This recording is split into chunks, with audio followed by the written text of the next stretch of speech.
Hello बच्चा लोग, good evening. एक बार फिर से आप सभी का स्वागत है दिल की गहराइयों से।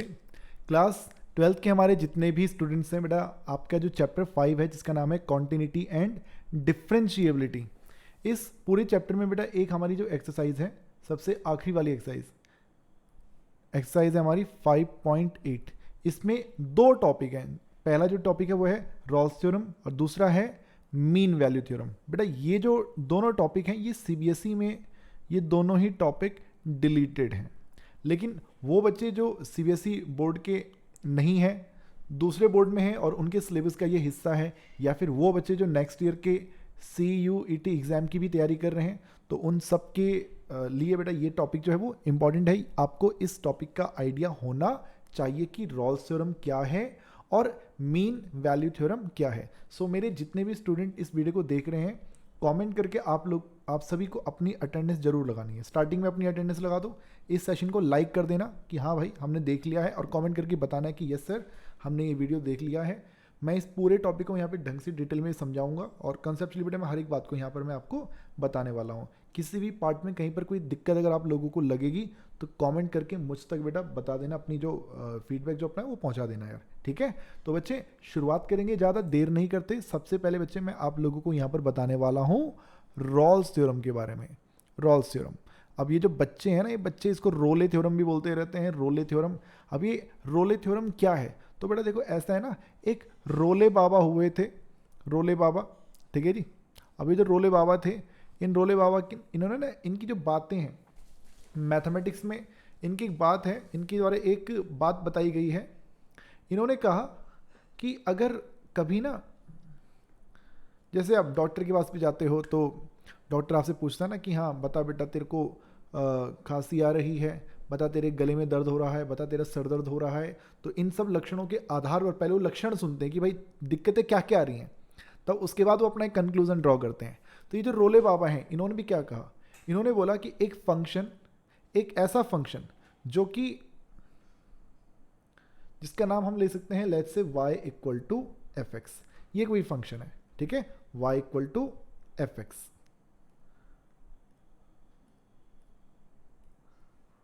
एक फंक्शन जिसका नाम है y equal to f x, और इस फंक्शन में उन्होंने बोला कि अगर मान लो ये जो पॉइंट है यहां पर x की वैल्यू a है और इस पॉइंट पर x की वैल्यू b है, तो देखो ये जो पॉइंट है यहां पर हमारे जो y की वैल्यू बन जाएगी वो बन जाएगी एफ ए, क्योंकि सोचो अगर आप x की जगह पर आप a पुट करोगे बेटा, तो यहाँ पर जो y की वैल्यू क्या बन जाएगी, वो आ जाएगी एफ ए।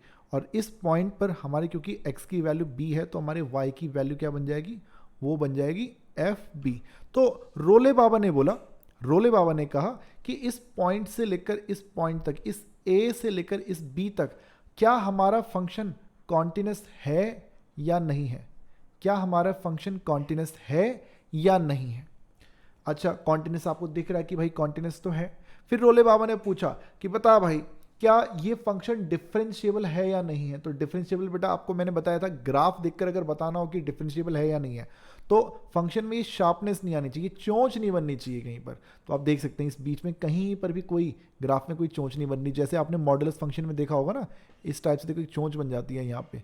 तो ये जो चोंच वाला सीन यहाँ पर नहीं होना चाहिए भाई। तो आपने देखा कि हाँ भाई डिफरेंशिएबल भी है। फिर रोले बाबा ने बोला कि इस पॉइंट पर और इस पॉइंट पर x की इस वैल्यू पे और x की इस वैल्यू पे क्या दोनों पर y सेम है या नहीं है, एफ ए और एफ बी, क्या दोनों एक दूसरे के इक्वल है या नहीं है। जैसे अगर मैं बोलूँ कि इस पॉइंट के कोऑर्डिनेट क्या है, तो आप बोलेंगे a कॉमा एफ ए। मैं पूछूं कि इस पॉइंट के कोऑर्डिनेट क्या है, तो आप बोल देंगे b comma f b, right. तो यहां पर भी और यहां पर भी इस a और इस b दोनों का जो y है वो सेम होना चाहिए।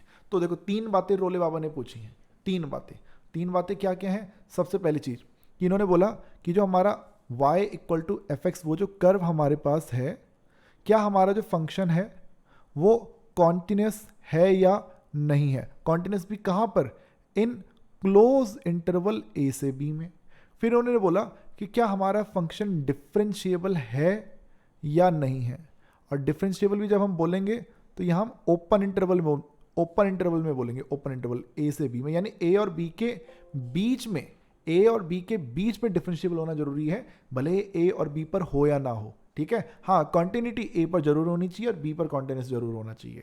ओके, सो फंक्शन कॉन्टिन्यूस है या नहीं है, फंक्शन डिफरेंशिएबल है या नहीं है, साथ साथ क्या हमारे एफ ए और एफ बी की वैल्यू भी इक्वल है या नहीं है। देखो इंटरवल हमें क्वेश्चन में दे रखा होगा, एक इंटरवल हमें दिया गया होगा, ठीक है।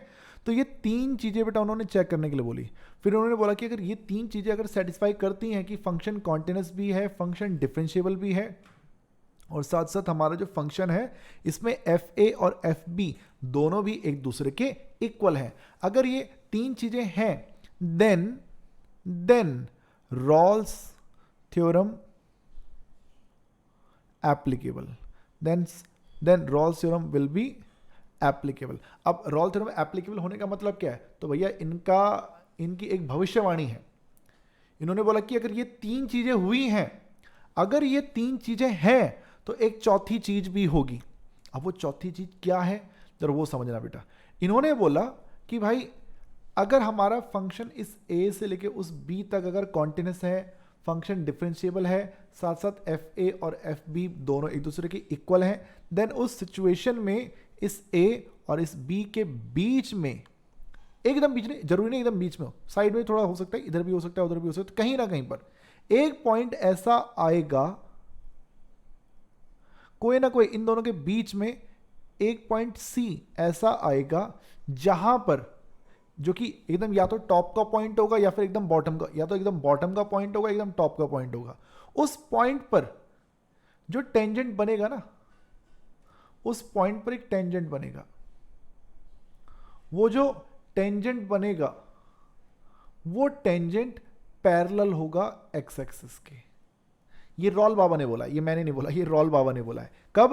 अगर फंक्शन कॉन्टिन्यूस है, फंक्शन डिफरेंशिएबल है और एफ ए और एफ बी दोनों एक दूसरे के इक्वल है, तो यहां इस ए और बी के बीच में एक पॉइंट ऐसा आएगा सी। अब ये सी कुछ भी हो सकता है, ए और बी के बीच में होना चाहिए, और उस पॉइंट पर जो टेंजेंट बनेगा वो टेंजेंट पैरेलल होगा एक्स एक्सिस की। और सोचो हमने क्लास 11th में पढ़ा हुआ है कि जब भी कभी कोई line parallel to x axis होती है तो पैरेलल टू एक्स एक्सिस होने की वजह से उसका जो स्लोप होता है वो जीरो हो जाता है। और क्लास 11th में ही जब मैंने आपको डेरिवेटिव पढ़ाया, क्लास 12th में भी जब मैंने आपको डेरिवेटिव पढ़ाया बेटा, तो वहां पर मैंने आपको बताया कि स्लोप का मतलब dy बाई डी एक्स होता है।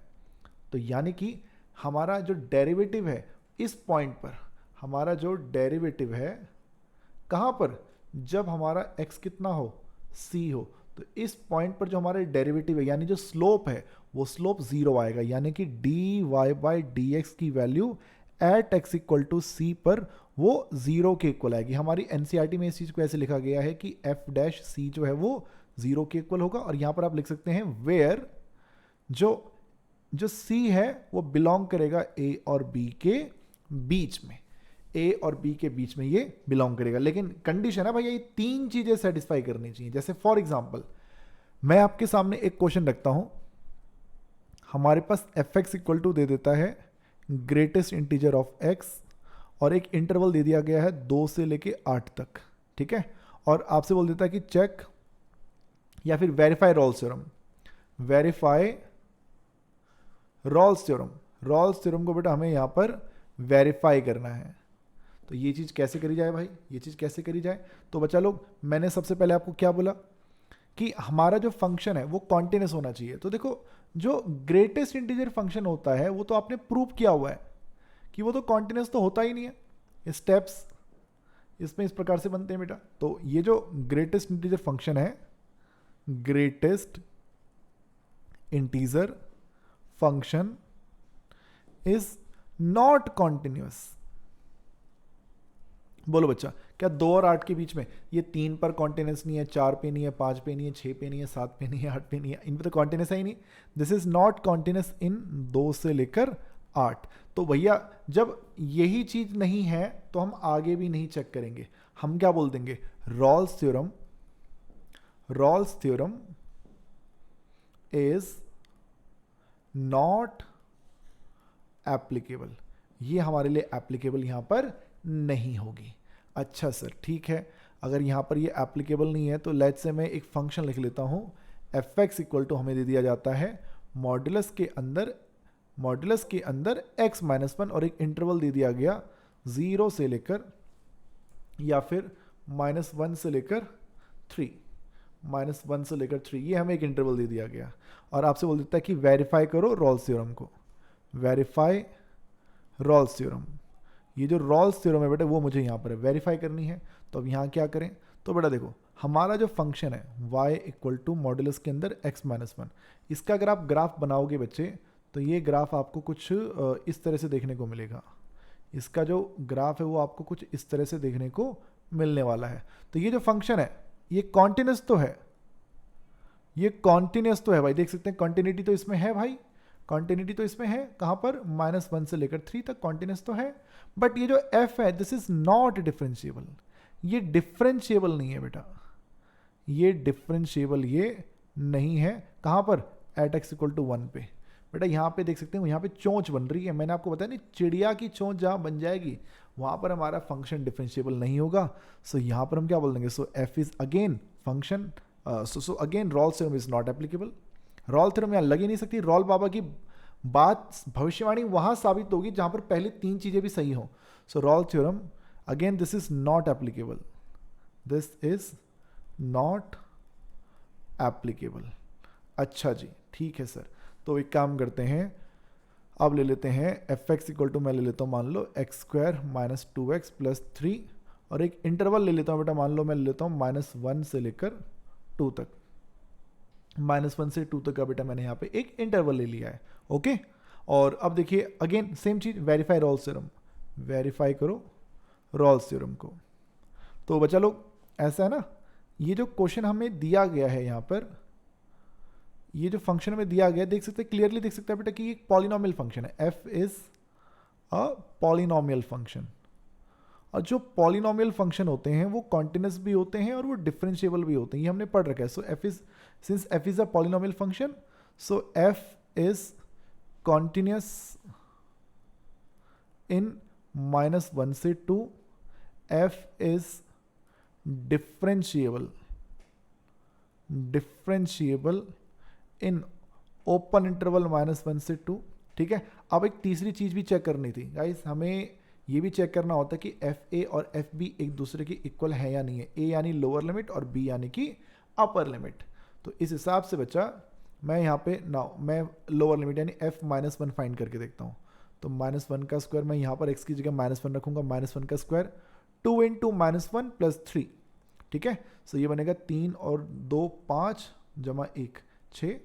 और ऐसी f2 की बेटा मैं बात करूं तो 2 का स्क्वायर -2 × 2 प्लस में 3, तो 4 माइनस में 4 0 जमा 3 और ये बन जाएगा 3। सो आप यहाँ पर क्या देख रहे हो, दोनों इक्वल ही नहीं है एक दूसरे के, ये दोनों तो एक दूसरे के इक्वल ही नहीं आ रही। तो अगेन रॉल्स थ्योरम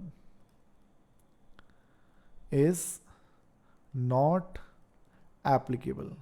अगेन यहाँ पे रॉल्स थ्योरम एप्लीकेबल ही नहीं, सर कोई क्वेश्चन ही नहीं आ रहा जहाँ पे रॉल्स थ्योरम एप्लीकेबल हो, नहीं बेटा ऐसी बात नहीं है, आएगा, सच्चे दिल से ढूंढोगे तो मिलेगा क्वेश्चन। एफ एक्स हमें दे देता है एक्स स्क्वायर -5x + 6 और इंटरवल हमें दे दिया गया है 2 से 3 का, और आपसे बोल देता है कि वेरीफाई करो रॉल्स थ्योरम को, वेरीफाई रॉल्स थ्योरम। अब यहाँ पर क्या किया जाए भाई, इधर क्या किया जाए, तो सबसे पहले तो बेटा अगेन आप देख सकते हैं f जो है इज अ पॉलिनोमियल फंक्शन। ये क्या है बच्चे, एक ये हमारे लिए एक पॉलिनोमियल फंक्शन है, ये बेटा हमारे लिए एक पॉलिनोमियल फंक्शन है। सो जो f होगा दिस इज कॉन्टिन्यूस होगा इन क्लोज इंटरवल 2 से लेकर 3। f जो होगा वो डिफरेंशिएबल भी होगा इन ओपन इंटरवल 2 से 3। ठीक है, साथ साथ मैं इसमें f2 की वैल्यू निकाल लेता हूँ। f2 की वैल्यू आएगी 2 का स्क्वायर 5 × 2 जमा 6, ये आ जाएगा आई थिंक 0। f3 की वैल्यू बेटा अगर मैं निकालूँ 3 का स्क्वायर -5 × 3 जमा 6, तो 9 6 15 -15 0। तो आप यहाँ पे एक चीज़ देखोगे f2 और f3 दोनों एक दूसरे के इक्वल आ रहे हैं, राइट। सो हम क्या देख रहे हैं यहाँ पे, कॉन्टिन्यूस भी हो गया, डिफरेंशिएबल भी हो गया और f a equal to f b भी हो गया. सो यहाँ पर रॉल्स थ्योरम एप्लीकेबल है. So Rolle's theorem this is applicable. अब अगर एप्लीकेबल है तो अब क्या होगा, अब इनकी चौथी ऐसी क्या भविष्यवाणी है.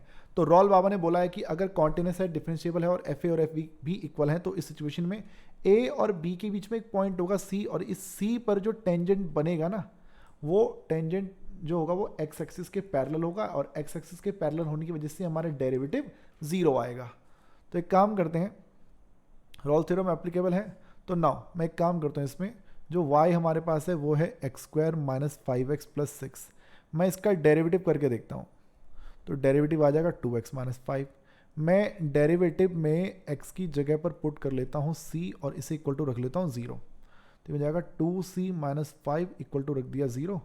तो c की वैल्यू आ जाएगी 2.5, और 2.5 जरा चेक करो क्या 2.5 इन दोनों के बीच में है या नहीं है. देखो दोबारा देखो, मैंने डेरिवेटिव किया, आ गया 2x माइनस 5. इस 2x माइनस 5 को 0 पुट कर सकते हो, या फिर इसमें x की जगह पहले एक बार c पुट कर लो, फिर 0 पुट कर लो. तो यहाँ से c की जो वैल्यू आ रही है वो 2.5 आ रही है. क्या 2.5 इस 2 और 3 के बीच में है या नहीं है. देखो बेटा, देख लो, आप यहाँ पर अगर x की जगह 2.5 पुट करोगे तो आपका आंसर 0 आएगा. डेरिवेटिव 0 होने का मतलब क्या है कि उस पॉइंट पर जो टेंजेंट बन रहा है बेटा, वो टेंजेंट क्या है, वो पैरेलल टू एक्स एक्सिस है. और यही रॉल बाबा ने बात बोली थी कि फंक्शन कॉन्टिन्यूस और डिफरेंशिएबल हो तो इन दोनों के बीच में सी एक पॉइंट निकलेगा सी, और वो उस पॉइंट पर हमारा डेरिवेटिव जीरो होगा, और वहां पर जो टेंजेंट बनेगा वो tangent parallel to x axis रहेगा. सो चलो, मैं मान के चल रहा हूँ इतनी बात आप लोग यहाँ तक समझ पाए होंगे यार. इतना आप लोगों को इतना समझ में आया होगा. ये थी हमारी रॉल्स थ्योरम. अब रॉल्स थ्योरम के बाद बेटा हमारी जो नेक्स्ट चीज आती है, नेक्स्ट जो अगला हमारा कॉन्सेप्ट आता है बेटा, वो है Lagrange's mean value theorem. Lagrange's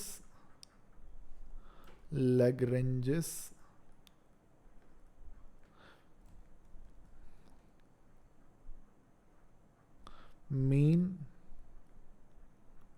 value theorem. Lagrange's mean value theorem. अब ये अगला कॉन्सेप्ट है बेटा, ठीक है. सो ये पहले रोले बाबा थे, इस बार लैग्रेंजेस बाबा आ गए, ठीक है ना. तो देखो यहाँ पर अब क्या बोला गया भाई, यहाँ पर बोला गया है बच्चे कि कोई कर्व हो सकती है y equal to f x. कोई कर्व हो सकती है क्या, y equal to f x. Okay. अब यहाँ पर इन्होंने, जैसे रॉल बाबा की 3 कंडीशंस थी, इनकी 2 कंडीशंस हैं. इन्होंने बोला कि बस भाई हमें तुम एक कॉन्टिन्यूस फंक्शन दे दो, हमारा जो फंक्शन है वो कॉन्टिन्यूस होना चाहिए बट क्लोज इंटरवल ए से बी में. क्लोज इंटरवल ए से बी में, साथ साथ हमारा जो फंक्शन है वो डिफरेंशिएबल होना चाहिए. हमारा जो फंक्शन है वो डिफरेंशिएबल होना चाहिए ओपन इंटरवल ए से बी में. बस ये 2 कंडीशन हमारी, अगर ये 2 बातें साबित हो जाएं, सिद्ध हो जाएं, तो हम बोल देंगे कि मीन वैल्यू, शॉर्ट में एमवीटी बोला करेंगे यार, लैग्रेंजेस मीन वैल्यू थ्योरम, एमवीटी. ठीक है बच्चों, शॉर्ट में बोला करेंगे एमवीटी या फिर एलएमवीटी. ओके चलो. So mean value theorem is applicable. तो इस सिचुएशन में हमारी मीन वैल्यू थ्योरम हमारी एप्लीकेबल हो जाएगी. अब 2 बातें हैं तो तीसरी भविष्यवाणी है. वो भविष्यवाणी क्या है उसको बेटा ये मैं आपको थोड़ा ज्योमेट्रिकली एक बार समझाना चाहूँगा. जरा देखिएगा भाई, जैसे मैं आपसे बोलूँ कि ये हमारे लिए वाई एक्सिस है और ये हमारे लिए एक्स एक्सिस है, ठीक है, ये एक्स और वाई. और आपसे बोला जाए कि एक कोई कर्व है, ये कर्व है हमारे पास, ठीक है, एक कोई कर्व आ गई, और हम बोलते हैं आपसे कि ये जो पॉइंट है, लेट्स से इस पॉइंट पर एक्स ए है और कर्व की equation y equal to f x है बेटा. तो ये जो पॉइंट होगा हमारे लिए वो क्या बन जाएगा, ये एफ ए हो जाएगा. ऐसे मैं बोलूँ कि यहाँ पर एक पॉइंट है जहाँ पर ये x की वैल्यू b है, तो समझ जाओ बेटा यहाँ पर y की वैल्यू एफ बी हो जाएगी. ठीक है. अब सोचिए कि क्या इस a से लेकर इस b तक क्या हमारा फंक्शन कॉन्टिन्यूस है. a से लेकर b तक क्या हमारा फंक्शन कॉन्टिन्यूस है, तो आप बोलेंगे यस कॉन्टिन्यूस है. फंक्शन क्या डिफरेंशिएबल है, तो आप बोले क्या कहीं पर कोई शार्पनेस, कोई चोंच वगैरह बन रही है भाई, तो आप बोले नहीं। कुछ ब्रेक है कहीं पर, नहीं है, तो कॉन्टिन्यूस भी है और डिफरेंशिएबल भी है। तो अगर ये दो चीजें हैं तो क्या होगा, ये दो चीजें अगर हैं तो क्या होगा। तो बच्चा लोग जैसे आप जानते हैं ना कि सर्कल में अगर किसी दो पॉइंट को ज्वाइन कर दें तो ये बनती है कॉर्ड, ऐसी किसी कर्व में भी अगर किसी दो पॉइंट को मैं ज्वाइन कर लूँ तो ये कॉर्ड बन जाती है, कॉर्ड, कॉर्ड, ठीक है ना, कॉर्ड बन जाती है भाई। तो लेग्रेंजेस मीन वैल्यू थ्योरम कहती है, लेग्रेंजेस बाबा बोलते हैं कि भाई इस सिचुएशन में क्या होगा ना, इन दो पॉइंट को ज्वाइन करने से बनेगी एक कॉर्ड, एक कॉर्ड बनेगी, और वो जो कॉर्ड बनेगी उस कॉर्ड की खास बात क्या होगी कि वो जो कॉर्ड होगी वो पैरेलल होगी। वो जो कॉर्ड है, वो जो कॉर्ड है वो क्या होगी, पैरेलल होगी। किसके पैरेलल होगी, ये एक टेंजेंट के पैरेलल हो जाएगी। ये जो कॉर्ड है ये एक टेंजेंट के पैरेलल हो जाएगी।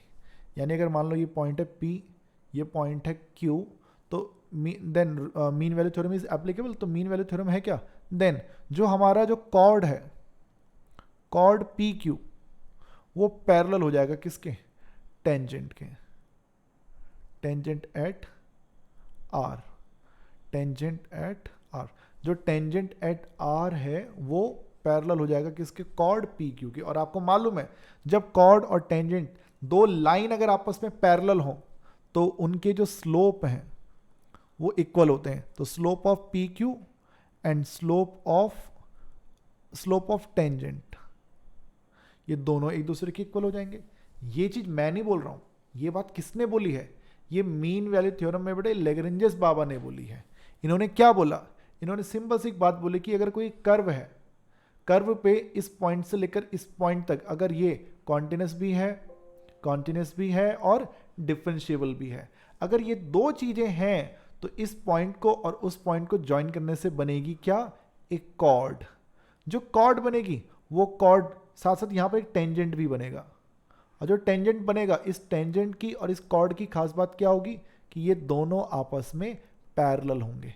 इन दोनों के पैरेलल होने की वजह से क्या होगा, इस टेंजेंट का जो स्लोप होगा और इस कॉर्ड का जो स्लोप होगा वो दोनों ही एक दूसरे के इक्वल आएंगे। जब ये दो लाइन पैरेलल होती है तो उनके स्लोप इक्वल होते हैं भाई। तो पक्की बात है जो टेंजेंट का स्लोप है और जो कॉर्ड का स्लोप है वो दोनों एक दूसरे के इक्वल आएंगे। और हाँ, ये जो पॉइंट होगा, पक्की बात है यहां पर x की भी तो कुछ वैल्यू होगी ना, c वैल्यू होगी, ठीक है। तो देखो d स्लोप ऑफ PQ, अगर मैं बोलूं कि टेंजेंट का स्लोप क्या होगा, मैं इसको पहले लिख लेता हूं यार, इसको मैं पहले लिख लेता हूं, slope of tangent equal to slope of chord. Tangent का स्लोप और कॉर्ड का स्लोप इक्वल होगा। अब टेंजेंट का स्लोप क्या होता है वो बेटा मैंने आपको थोड़ी देर पहले बताया था। टेंजेंट का जो स्लोप होता है वो डेरिवेटिव होता है, डेरिवेटिव। तो भाई मैं यहाँ पे डेरिवेटिव कर लूँगा dy by dx, dy upon में dx, लेकिन वहाँ पर भी हमारे x की वैल्यू आपको c पुट करनी पड़ेगी, इस पॉइंट पर c वैल्यू। तो ये रिप्रेजेंट कर रहा है टेंजेंट का स्लोप, और ये इक्वल टू होगा क्या, ये इक्वल टू होगा स्लोप ऑफ कॉर्ड। अब याद करो बेटा, हम किसी लाइन की अगर हम बात करते हैं तो जैसे एक पॉइंट है x1 y1 और एक पॉइंट है x2 y2, तो मैं आपसे बोलूँ कि इसका स्लोप क्या होगा, तो आप बोलते हो कि y में से y माइनस कर लो और x में से x माइनस कर लो, y2 minus y1 upon x2 minus x1। तो इस हिसाब से बेटा देखो ये जो p है, p, इस p के कोऑर्डिनेट्स क्या है बच्चे, p, मैं अगर आपसे पूछूं p के कोऑर्डिनेट्स क्या है तो आप बोलेंगे a, fa, और मैं बोलूँ इस q के कोऑर्डिनेट्स क्या है तो आप बोलेंगे b, fb। तो बच्चा लोग अगर मैं आपसे पूछूं कि यहाँ पर जो कॉर्ड है उस कॉर्ड का स्लोप क्या होगा, तो आप बोलेंगे उस fb में से माइनस करना पड़ जाएगा fa, यानी y में से y माइनस करना पड़ेगा, अपॉन x में से x माइनस करना पड़ जाएगा, यानी कि b में से a माइनस करना पड़ जाएगा, और ये दोनों चीज़ें एक दूसरे के इक्वल आएंगी। बस यही बात हमारी मीन वैल्यू थ्योरम के अंतर्गत बोली गई है बच्चे। जैसे मैं आपको एक क्वेश्चन के माध्यम से समझाता हूँ, जैसे फॉर एग्जांपल मैं आपसे बोलूँ कि कर्व है हमारे पास, कर्व हम कुछ भी ले सकते हैं। एक कर्व है, let's say y equal to मैं ले लेता हूँ यहाँ पे एक्स स्क्वायर माइनस में 8x ले लेता हूँ, ठीक है, एक्स स्क्वायर माइनस में 8x, और इंटरवल ले लेता हूँ लेट्स से 0 से लेकर 0 रहने देते हैं, चलो 1 से लेकर मैं ले लेता हूँ 3, 1 से लेकर 4 ले लेता हूँ, चलो ठीक है, 1 से 4। 1 से 4, ओके। और आपसे क्या बोल देता है, वेरीफाई करो, क्या वेरीफाई करो लैग्रेंजेस मीन वैल्यू थ्योरम को। ये हमसे क्वेश्चन में यहाँ पे बोल दिया गया है।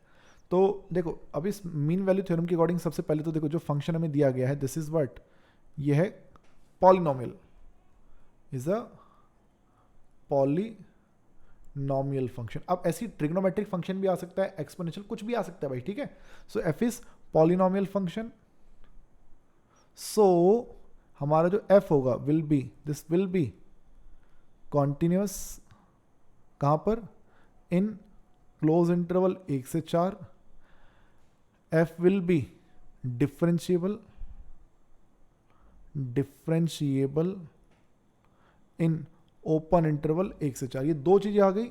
So mean value theorem is applicable,